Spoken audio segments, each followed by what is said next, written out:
তোমার জীবন ব্যর্থ। মেয়ে যার পর্দা করে না তোমার সারা জীবনের উপার্জন বৃথা। যার স্ত্রী বেহায়া বেপর্দা তোর উপার্জন ধোকা বেটা, থুতু থুতু বেটা তোর উপার্জনের উপরে। যা বেটা না ফরমান বেটা, কোনো দরকার ছিল না বেটা। ভাত খায় আর পেশাব করে, হে ও দুনিয়া ভোগ করে বউ বাচ্চা। ওই যে ওই বেয়াদব দেখো, ওই বেয়াদব মোবাইল ধরে রাখছে, ওই বেয়াদবরে উঠায় দাও। এই স্বেচ্ছাসেবক ছেলে ওরা উঠায় দাও, দাও বাবা দাও। এই যে সাদা গেঞ্জি তোমার সামনের ছেলেটা, এই বেয়াদব উঠায় দাও এখান থেকে।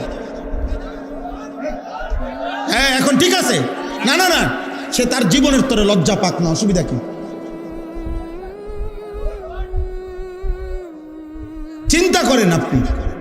আরে বাবা তোমরা কোন দিন বুঝবা? আমরা তো চলে যাব, ঠিক আছে, আমরা প্রতিদিন জানো না। এই ছেলেরা শোনো, তোমাগো বিরুদ্ধে তোমরা জানো না আব্বা, কাফের মুশরিক বেঈমান নাস্তিক মুরতাদ আল্লাহদ্রোহীরা বাংলাদেশে এখন প্রতিদিন ষড়যন্ত্র চলতেছে। কিভাবে শেষ মৌলবীটা, শেষ মাদ্রাসাটা কেমনে উঠায় দিবে, এই ষড়যন্ত্র চলছে বেটা। আমরা হয়তো জীবন দিয়ে চলে যাব হয়তো, কিন্তু আগামী দিনে রক্তের বন্যা বইবে। তোমরা জানো না আব্বা, দুশ্মনের ষড়যন্ত্র জানো না।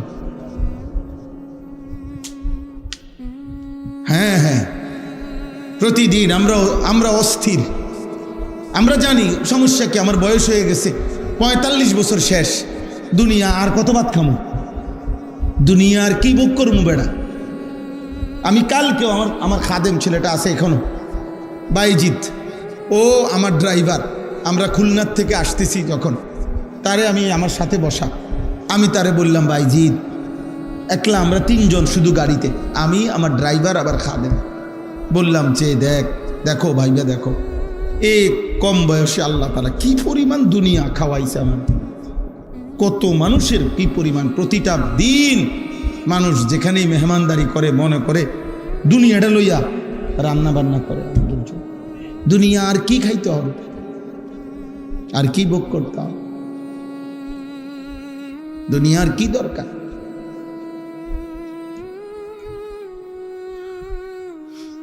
এজন্য তোমরা ভাবতেছো, তোমরা বুঝতেছো না, তোমরা মোবাইলেই মজা পাইছো, তোমরা নারী দেখেই মজা পাইছো, তোমরা ফেসবুকেই মজা পাইছো, কিন্তু তোমাদের বিরুদ্ধে দুশ্মন ষড়যন্ত্র একদিনও বন্ধ করছে না। সারাক্ষণ চেষ্টা চলতেছে এখন আন্তর্জাতিকভাবে সারা দেশে। তোমার প্রতিদিন আমাদের পার্শ্ববর্তী পশ্চিমবঙ্গে প্রত্যেক দিন, প্রতি মাসে, সপ্তাহে 1-2টা মসজিদ বন্ধ করে দিতেছে। কসম খোদা, তুমি খবর নাও আব্বা, 132 বছরের চলমান মসজিদ এই গেল সপ্তাহে বন্ধ করে দিয়েছে, নামাজ পড়তে দিচ্ছে না। মুসলমানের জান মাল, এই বছর কোরবানির ঈদে গরু জবাই করতে দিছে না। মুসলমানের জান মাল, নিরাপত্তা আমাদের হুমকির মুখে, নিরাপত্তা আমাদের হুমকির মুখে। তোমরা মনে করছে এভাবেই শেষ কথা তোমাদের? আল্লাহ নাই, নামাজ নাই, সেজদা নাই, পাক নাফাক নাই, শরীরের মধ্যে নাপাক। যখনই নারী দেখো, ছবি দেখো, বীর্যপাত হয়, তুমি তো জানো না। আর বীর্য তোর সবচেয়ে নাপাক বেশি, এটা শরীরের মধ্যে থাকলে এটা তো শরীর নাপাক, দুর্গন্ধ। এই নাপাক শরীর নিয়ে শয়তান তোমার সাথে খেলা করে।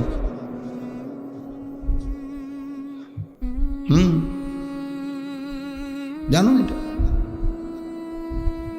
নাউযুবিল্লাহ, নাউযুবিল্লাহ, নাউযুবিল্লাহ। তোমরা আমার কথা শোনো ভাই, আমি শুধু ওয়াজ করতে আসিনি, আমি মনে করাইতে আসছি। আমরাও জানি আমাদের বিরুদ্ধে, ওলামায়ে কেরামের বিরুদ্ধে, ওয়াইজদের বিরুদ্ধে, মসজিদ মাদ্রাসার বিরুদ্ধে, কওমি মাদ্রাসার বিরুদ্ধে খুব বেশি পরিমাণ ষড়যন্ত্র চলতেছে, খুব বেশি পরিমাণ। কিন্তু সব ষড়যন্ত্রের শেষ কথা তো এটাই, খুন করুক আর গুম করুক আর যাই করুক, গুলি করে ফালায় দোক আর রাস্তাঘাটেই মাইরা ফেলুক, কোনো অসুবিধা নাই, যেখান থেকেই মারুক, শেষ পর্যন্ত বাংলাদেশের যে কোনো কোণার থেকেও যদি গুলি করে পারে অসুবিধা কি? আমারে যেখানেই মারুক আমার আল্লাহর কাছেই পৌঁছাবে, খালাস, সমস্যা কি? আর আমারে ফেরত নিবে তো কার কাছে? তো আরো সমস্যা কি? এক বুড়া কইছিল নবীজির জামানায়, মোহাম্মদ, হ্যাঁ আমাগরে বলে আবার কবর থেকে উঠাইয়া হিসাব নিব বলে। কহ নিব। কয় তো কে হিসাব নিব? আল্লাহ হিসাব নিব। তো বুড়া মিয়া জিগাইছে, ইয়া রাসূলুল্লাহ মুহাম্মদ, এই আমরা যে প্রত্যেক দিন ইবাদত করি, আমি নামাজ রোজা পড়ি যেই আল্লাহর জন্য, উনি হিসাব নিব? কহ উনি।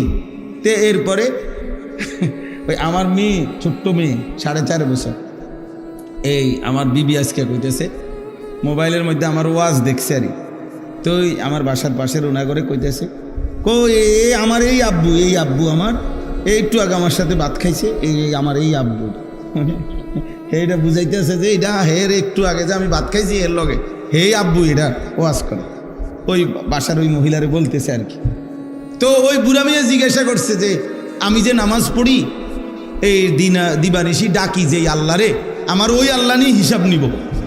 আল্লাহ নবী সাল্লাল্লাহু আলাইহি সাল্লাম বলেন, হ্যাঁ তোমার ওই আল্লাহ হিসাব নিব। তো বুড়া হাসি দিয়া বলছে, তাহলে মুহাম্মদ আর পেরেশানি কিসের? ওনারে তো আমি চিনি, ওনারে তো আমি মহব্বতই করি, উনি হিসাব নিলে আর টেনশন কি? আমি তো ওনারেই ডাকি। তাহলে একজন আলেমে দিন তো আল্লাহর জন্যই বলে, আল্লাহর জন্যই বলে, আল্লাহর কথাই বলে, আল্লাহর কোরআনই পড়ে, আল্লাহর দ্বীনই প্রচার করে, আল্লাহর দ্বীনের মেহনতি করে। তো তাকে যদি ঘুরে এগারাইয়া সকল ষড়যন্ত্র করেও শেষ পর্যন্ত তো তাকে সেই আল্লাহর কাছেই পাঠাবে যে আল্লাহর কথাই বলতে বলতে সে আসছে। তার অসুবিধা কি? তার অসুবিধা কি? কিতাবের মধ্যে আছে যে একজন নামাজি ব্যক্তি, মনে করেন ছেলেরা তোমরাও শোনো আব্বা, একজন নামাজি ব্যক্তি 1 রাকাত নামাজে 11 বার রব রব এই শব্দ বলে আল্লাহকে স্মরণ করে, প্রতি রাকাতে 11 বার। আলহামদুলিল্লাহ রব্বিল আলামিন এই প্রথম নিয়ত বাইদা সূরা ফাতিহা পড়তে একবার রব বলে, রুকুতে কমপক্ষে 3 বার রব বলে, সুবহানা রব্বিয়াল আজিম, এই হলো 4 বার। রুকুত থেকে দাঁড়াইয়া একবার রব বলে, রব্বানা লাকাল হামদ, সামি আল্লাহু লিমান হামিদার পরে রব্বানা লাকাল হামদ, রব কয়বার হইল? 5 বার, 5 বার। তারপরে 2টা সেজদা দেয়, 2 সেজদায় কমপক্ষে 3 বার করে 6 বার সুবহানা রব্বিয়াল আলা 6 বার বলে। 6 আর 5 কত হইল? 11 বার, 11 বার। আচ্ছা, ফজরের নামাজে কমপক্ষে 4 রাকাত নামাজ পড়তেই হয়, সুন্নত ফরজ। জোহরের নামাজে 4 রাকাত সুন্নত, 4 রাকাত ফরজ, 2 রাকাত সুন্নত, এই 10 রাকাত পড়তেই হয়, 14 রাকাত। আরে হ্যাঁ 14 রাকাত। আসরের নামাজে কমপক্ষে 4 রাকাত ফরজ পড়তেই হয়, তাহলে 18 রাকাত। মাগরিবের নামাজে কমপক্ষে 3 রাকাত ফরজ, 2 রাকাত সুন্নত পড়তেই হয়, তাহলে 18 আর 5-এ 23 রাকাত। এশার নামাজে 4 রাকাত ফরজ, 2 রাকাত সুন্নত, 3 রাকাত বিতির, এই 9 রাকাত তাকে পড়তেই হয়, তাহলে 23 আর 9-এ 32। এখন কমপক্ষে 32 রাকাত নামাজ একজন ইমানদার ন্যূনতম প্রতিদিন 5 ওয়াক্ত নামাজের মাধ্যমে পড়ে। আর প্রতি রাকাতে রবকে, আল্লাহকে রব বলে স্বীকার করে কতবার? তাহলে 32 × 11 মানে 32 রাকাত মোট নামাজ, তাহলে পূরণ কত? প্রতি রাকাতে 11 বার, কত হইল? 352 বার। 352 বার এক এক দিন একজন বান্দা তার রবকে স্বীকার করে, রব বলে, রব রব রব বলে, রব বলে। এভাবে যদি 40 বছর নামাজ পড়ে, এভাবে যদি 50 বছর নামাজ পড়ে, তাহলে শুধু নামাজের মধ্যে সে রবকে বলছে কতবার আপনি চিন্তা করে দেখেন। এই লোকটাই যখন মৃত্যুবরণ করবে, মাটির উপরে থেকে তারে মাত্র 3.5 হাত নিচে, মাটির 3.5 হাত নিচে তারে যখন রাখবে, এটা খুব বেশি গভীরতা না, অনেক নিচে না, মাত্র মাটির থেকে স্বাভাবিক লেভেল থেকে 3.5 হাত নিচে হয়তো তারে কবরের মধ্যে রাখলেই ফেরেশতা মুনকার নাকির আইসাই তাকে প্রথম প্রশ্ন করবে, মান রব্বুক, তোর রবকে? নামাজি বলবে, বেটা আমি তো মনে করছি গত 60 বছর টেনশনে আসিলাম, কই কঠিন প্রশ্ন করবি, কি জিগাইলি বেটা? আমি 352 বার প্রতিদিন যেই 40 বছর 60 বছর ধরে যে রব বলে আসছি, এ 3.5 হাত মাটির নিচে আসতে না আসতে এমন রব কি ভুলে যাব নাকি বেটা? কি জিগাইলা বেটা? আরো কঠিন কিছু থাকলে না জিগাইবি বেটা, কি জিগাইলা ফেরেশতা? এটা বুঝি একটা প্রশ্ন হইল বেটা? এটা তো 2 2 4 তুনো সহজ হয়ে গেল। আমি তো চিনি এটা। হ্যাঁ, এজন্য নামাজি নিশ্চিন্তেই বলবে যে আর বলো কি, তুমি কি জিগাইলা? তুমি এটা কিত্তা জিগাইলা? এটা বেনামাজি কোত্থেকে শুনবে এটা? ও চিনবে কিভাবে রব? ও তো দুনিয়ায় নামাজই পড়ে নাই, নামাজই পড়ে নাই। এই জন্য চলো ভাই, দয়া করে প্রত্যেকের কাছে অনুরোধ করলাম, আমার আফসোস লাগছে তোমাকে আচরণ দেখে, কষ্ট পাইলাম, এই জন্য এতটা ব্যথা দিয়া বললাম, কেন নামাজ পড়লা না তুমি? কেন নামাজ পড়া? তোমরা সবগুলো ছেলে এখানেই ছিলাম, আশেপাশে ছিলাম, কাছাকাছি ছিলাম। বা তোমরা কি পরিমাণ মহব্বত করে দৌড়াইয়া দৌড়াইয়া মুসাফা করতে চাইলা আমার সাথে। আমি তো যদ্দূর পারছি মুসাফা করছি, তাহলে আমি তো তোমার ঘরে মহব্বত দেখাইলাম, কিন্তু আমি যখন নামাজে দাঁড়াইলাম তো তুমি সেই মহব্বতটা দেখাইলে না কেন? এরপরে তোমার মতো এই বেয়াদবের সাথে আমি আর মুসাফা করার আমার দরকারটা কি? তোমারই ভালোবাসা দিয়ে আমি করব কি? তোমারই পছন্দ দিয়ে আমি করব কি? আমি কি ভোটে দাঁড়াইছি? আল্লাহ আমাদেরকে হেফাজত করে। এই জন্য সবগুলো ছেলে, বাবা তোমরা মুসলমান, বাবা আল্লাহর ওয়াস্তে, আব্বা তোমার আব্বা হয়তো পারতেছে না তোমার লগে, মা হয়তো আর তোমার চুল চেহারা সন্ত্রাসী মাস্তান সান্দাবাজের মতো, তোমারে দেখতেই ভয় পায় তোমার মা বাবা, যার কারণে অনেকেরই বলে না। আমরা জানি রে আব্বা, আমার কাছে কত মাও বলছে, বাবাও বলে, হুজুর চুল চেহারা সুরতের এমন অবস্থা যে আপন ফুত কিন্তু কলজা কাঁপে, কি করে না করে। মা যদি সন্তানকে, বাবাও যদি সন্তানকে ভয় পায়, তো সন্তানের আশ্রয় কোথায়? সন্তানের আশ্রয় কোথায়? তার চাইতে বড় দুর্ভাগ্য আর কি, তার দুর্ভাগ্য আর কি, আফসোসের ব্যাপার বেটা। অনেক ছেলে আছে, তুমি ভাইবা দেখো, এখন তোমার মা হয়তো 6 মাসেও তোমার জিঙ্গায়ও না কিছু, কারণ তোমারে বলতে বলতে অতিষ্ঠ। তোমার বাবা হয়তো ছেড়ে দিছে আশা তোমার ব্যাপারে, না এই অজা তার মানুষ হইতো না, বাধ্য বাধ্য। তোর বাপ তোমার ব্যাপারে হতাশ, মা তোমার ব্যাপারে নিরাশ, তাহলে তোমার জন্য আর আল্লাহর কাছে চাইবে কি? আপন বাপ যদি না চায় রে আব্বা, মাও যদি না কাঁদে, তো তোমার জন্য আর চাইবে কি? বন্ধুরা কোনোদিনও তোমার আখেরাত চাইবে না, বন্ধু তোমারে নষ্ট করে দিতেই চাইবে। বন্ধু চাইবে তোমারে নষ্ট, চরিত্রহীনই করে দিতে। সমবয়সী সবসময় অধিকাংশই, ইল্লা মাশা আল্লাহ ইল্লা মার রাহিম, 2-4 জন বাদে অধিকাংশই সমবয়সী, এরা নষ্ট করে দেয় বেশি। গুনার আড্ডা, মদের আড্ডা, নারীর আড্ডা, জুয়ার আড্ডা, মোবাইলের আড্ডা, খেলাধুলার আড্ডায় নিয়ে যায় বেশি। যুগে যুগে এটাই নিয়ে, সহপাঠী যার খারাপ তার জীবন কপাল শেষ, সমবয়সী যার অসৎ হইয়া যায়। আমার বন্ধু, আমি একসাথে দাওরায়ে হাদিস পড়ছি, ঢাকার শরীয়তপুর বাড়ি, আমার প্রিয় বন্ধু মাওলানা মুফতি মামুনুর রশিদ, আলহামদুলিল্লাহ আমরা একসাথে খাইছি, একসাথে পড়ালেখা করছি, দাওরায়ে হাদিস পর্যন্ত একসাথে শেষ করছি। আলহামদুলিল্লাহ আজকে আমার সেই বন্ধু উপযুক্ত আলেমে দিন, সে বন্ধুও সারা দেশ জুড়ে কিশোর যুবক ছেলেদের ইসলাহ সংশোধনের কাজ করে। এই বছরও আমার সেই বন্ধু ঢাকায় এক মসজিদে রমজানের শেষ দশকে এতেকাফ করছে, তার সাথে কমপক্ষে 500 থেকে 550 লোক এক মসজিদে এতেকাফ করছে। আমি আমার শায়েখ আল্লামা মুফতি মুশতাকুর নবী কাসিমি হজরতের সাথে কমপক্ষে আজকে 14-15 বছর ধরে এতেকাফ করি। এই বছরও আমাদের সাথে এক মসজিদে কমপক্ষে 1100 লোক এক মসজিদে এতেকাফ করছে। 1100।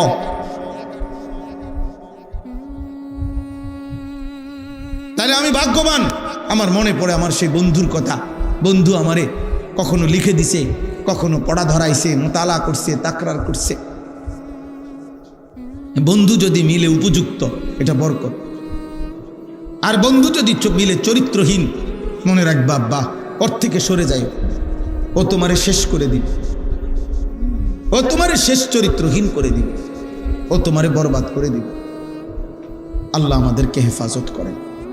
দেখেন এবার তর্জমা শুনেন, এই 2টা আয়াতের তর্জমা শুনেন, তাইলে আমার কথা শেষ। আল্লাহ তাআলা বলেন, ওমান আযলামু মিম্মান ইফতারা আলাল্লাহি কাযিবা, তার চাইতে বড় জালেম আর কে যে আমি আল্লাহর ব্যাপারে মিথ্যা অপবাদ দেয়। আল্লাহ বলেন, আল্লাহর উপরে যে মিথ্যা অপবাদ দেয় সে সবচেয়ে বড় জালেম। তাহলে সবচেয়ে বড় জালেম কে বলেন? যে আল্লাহর উপরে কি দেয়? বলো না ভাই, কি দেয়? 3 ভাবে আল্লাহর উপরে মিথ্যা অপবাদ দেয়। আল্লাহর উপরে মিথ্যা অপবাদ দেওয়া হয় 3 ভাবে। 1, তাওহীদ, লা ইলাহা ইল্লাল্লাহ, এর বিপরীত কোনো কথা, বিশ্বাস, আচরণ যে করে সে আল্লাহর উপরে মিথ্যা। যাই আছে আমার জীবনে 24 ঘন্টা আমার আল্লাহ ছাড়া অন্য কেউ দেয় না, অন্য কেউ করতে পারে না, এই ইয়াকিন যেই কোনো ব্যাপারে ছুটে গেলে এই আল্লাহর উপরে মিথ্যা অপবাদ।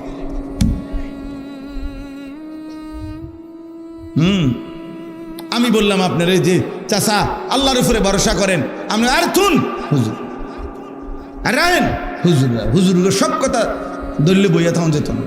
হ্যাঁ, আপনি আল্লাহর উপরে বইয়া থাকত, আমি কোনো চেষ্টা করুন লাগতাম। এই আরে বেওকুফ, আল্লাহ তাআলা যার জন্য চেষ্টা তাকদীরে লিখছেন সে চেষ্টাই করতে হবে। যার জন্য সামর্থ্য নাই সে পারবে না তাকদীরে, অচল, অক্ষম, দুর্বল, প্যারালাইজড, পঙ্গু, অসুস্থ, তার জন্য ওইটাই হবে। পরিশ্রম যার জন্য লেখা সে পরিশ্রমই করবে। পরিশ্রম নাই যার কপালে সে পরিশ্রম করতেও পারবে। এই পৃথিবীতে বলে আমি বইয়ে থাই চাই আল্লাহ কিতা দেয়, আল্লাহ কেমনে খাবায় না, আপনি পারতেন না, তো সিস্টেমে তো নাই। আল্লাহ তাআলার তাকদীরে একটা পিঁপড়ার নড়াচড়া পর্যন্ত নির্ধারিত। একটা মশা আমার হাত থেকে বাচ্চা গেল, আমিও থাপ্পড় দিছি, উনিও থাপ্পড় দিছে, কিন্তু আমি থাপ্পড় দেওয়ার সময় সে উড়ে গেছে গা, কিন্তু উনি থাপ্পড় দেওয়াতে মরে গেছে। আল্লাহ বলেন এটা আমার নির্ধারণ, এভাবে ওই হাতে মরবে, এই হাতে মরবে না। বুঝেন নাই কথা? এটাই বাস্তবতা, এটাই বাস্তবতা। ওই যে আমি এখন ওরে বললাম, কি বললাম, মাওলানা ইলিয়াস পরে এই ওযু করতে করতে শুনাইলাম, বললাম মুসা আলাইহিস সালাম আল্লাহকে বলছে, আরে আদম আলাইহিস সালামকে বলছে মুসা নবী যে আব্বা আমনে তো আমাগো বাবা, তো আমনে কেন ওই নিষিদ্ধ গাছের ফল জান্নাতে খাইলেন কেন? আমনে যদি না খাইতেন তাহলে আমনেও থাকতেন জান্নাতে, আমরা জিভুত নায়নাত করে থাকতাম সব জান্নাতে, আর দুনিয়ায় আসলাম না হইলে হ্যাঁ নেই তো আমরা জন্ম নিতাম, হ্যাঁ নেই আমরা বড় হইতাম। উনি এটা জিজ্ঞাসা করছেন। আদম আলাইহিস সালাম তখন অনেক সুন্দর উত্তর দিছে যে মুসা শোনো, তাকদীরে আল্লাহ তাআলার ফয়সালার মধ্যে আসমান জমিন সৃষ্টির আগেই আল্লাহ এটা নির্ধারণ করছেন, তোমার জন্ম মাটিতে হবে, তোমার বাপের জন্ম মাটিতে হবে, তোমার দাদার জন্ম মাটিতে হবে। তাকদীরে যেটা যেভাবে লেখা ছিল ওইটা এভাবেই হইব, তুমি আমার উপরে দোষ দিচ্ছ কেন?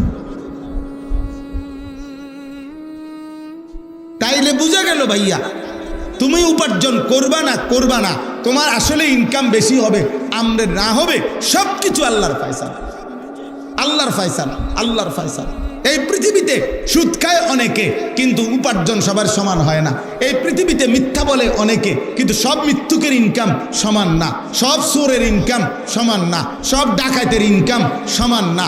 সব সন্ত্রাসীর ইনকাম সমান না।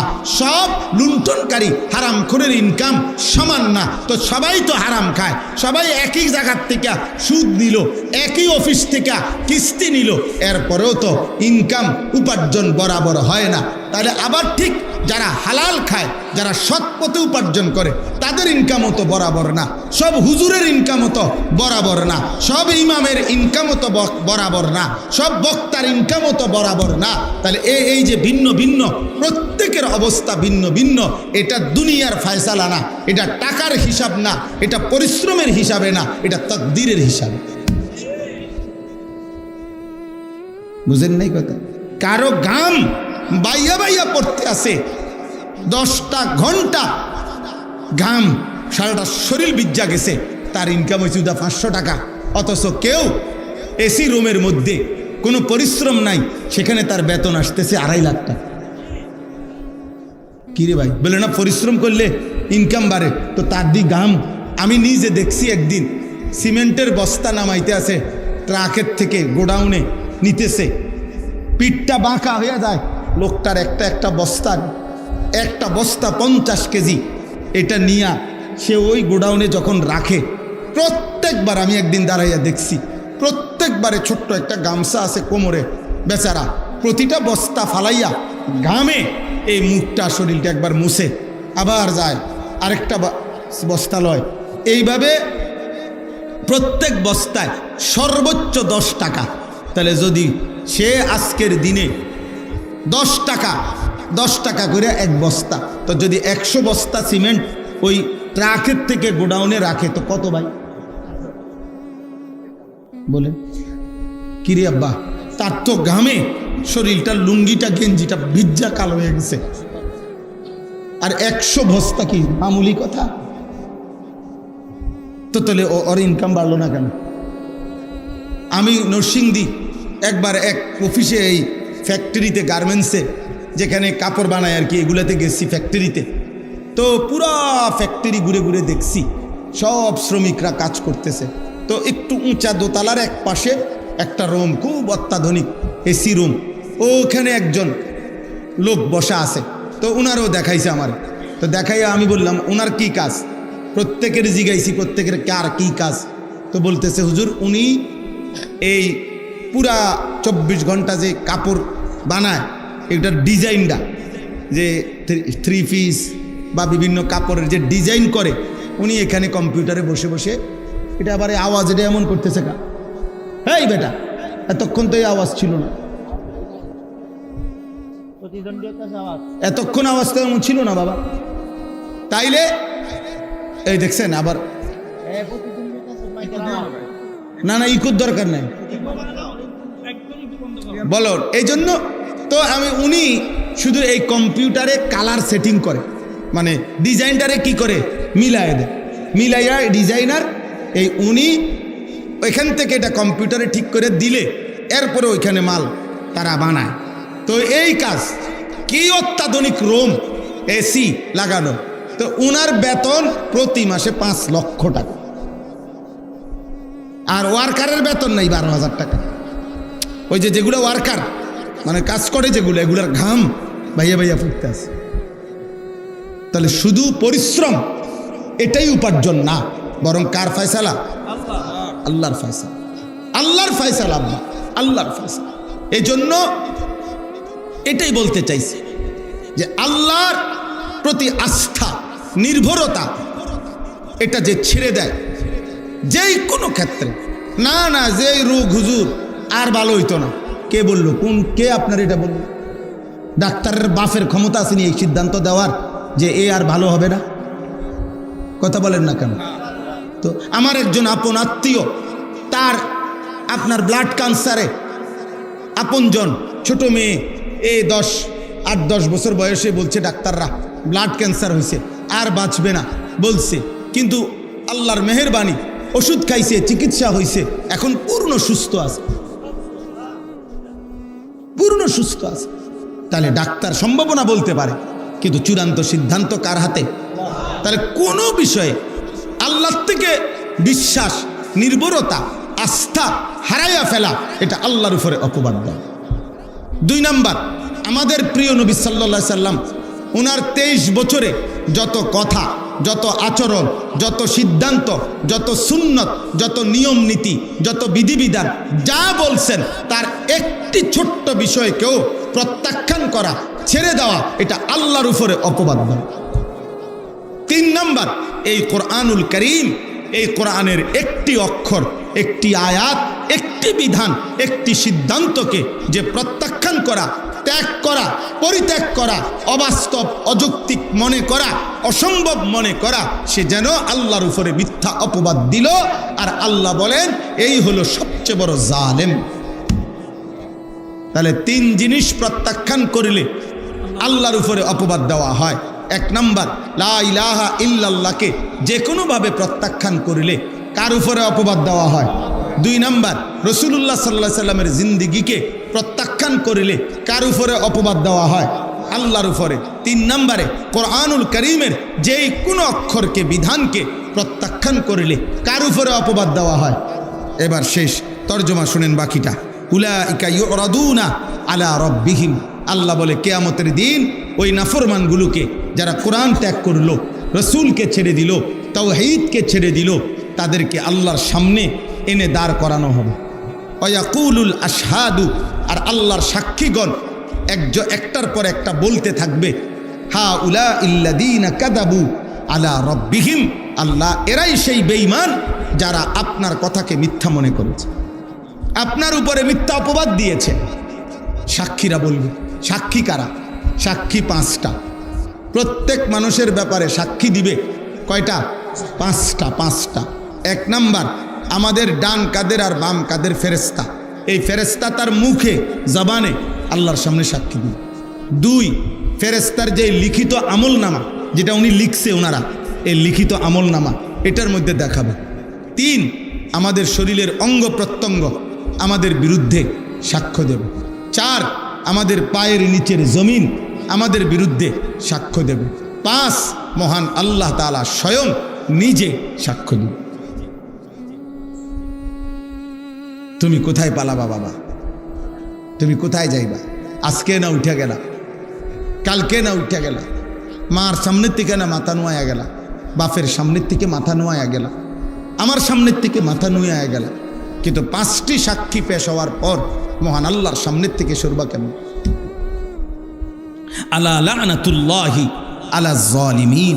এই শেষ কথা হলো, আল্লাহ তাআলা তখন বলবে, সমস্ত সাক্ষ্য প্রমাণ দেখে যখন নাফরমান প্রমাণিত হবে, পাপী, তখন আল্লাহ বলবেন, আলা লানাতুল্লাহ, জালেম পাপী, তোর উপরে আমি আল্লাহর লানত, লানত, লানত, লানত তোর উপরে, যাবে ইমান জাহান্নাম, লানত তোর উপর, লানত। আল্লাহ তাআলা বলেন জালেমের উপরে লানত, পাপীর উপরে লানত। আল্লাযীনা ইয়াসুদ্দুনা আন সাবিলিল্লাহ। এই ছেলেরা শোনো আব্বা, পরিষ্কার এই আয়াত।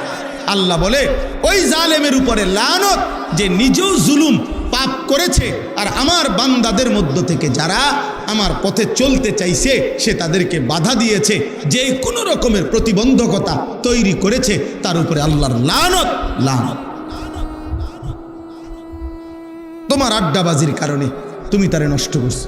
এমন অনেক ছেলে পেলে আছে, অনেক সময় আছে, হে হয়তো একবার বলছে, দোস্ত নামাজ পড়াই, এমন একটা টিটকারি দিছে তারে, এমন একটা মানে লজ্জা দিছে, যা বেটা, নতুন নামাজি হয়েছ বেটা, হ্যাঁ বেটা, আরে বাপরে, একদিন নামাজ পড়ে একবার কি করে লাইবি বেটা, এই অসৎ, এই শয়তান, অরে আল্লাহর পথ থেকে সরাই দিন। আল্লাহ তাআলা বলছেন যে এইটার কারণে তার উপরে লানত। ওয়ায়াবগুনাহা ইওয়াজা। 2 নাম্বার, আল্লাহ তাআলা বলে তার উপরে লানত। আমার দিন, আমার শরীয়ত, ঈমান, ইসলাম, কোরআন, রসুল, উলামা, আউলিয়া, ইসলামের যাবতীয় শিআর, নিদর্শনাবলিতে যে দোষ তালাশ করে, ত্রুটি তালাশ করে, আমল তো করে না, কেবল সুতা নাতা ত্রুটি খুঁজে, আল্লাহ বলে লানত তার, লানত। ও সাদওয়ানে বইয়া বইয়া বিড়ি খায় আর হুজুররা দেশটাতে একটা ফ্যাঁস লাগাইয়া রাখছে। এবার ডাকো এ বিড়ির গন্ধওয়ালা বেড়া, তার আমনের শৈলীর থেকে বিড়ির গন্ধে মানুষ কাছে যাইতে পারে না। হ্যাঁ ডাকো হুজুরের একটা ফ্যাঁস লাগাইয়া রাখছে, মানে আমাগো ফ্যাঁসের কারণে উনি আজগা 40 বছর বিড়ি খায়, আমরা ফ্যাঁস লাগাইছি। হ্যাঁ উনি আজকে 40 বছর ধরে সুদ খায়, আমরার ফ্যাঁসে পড়ে হুজুরার ফ্যাঁসে। বাটপারি কথার আর জায়গা পান না। হ্যাঁ এই সমস্ত কথা সাদওয়ানেই শেষ করে যাইয়েন।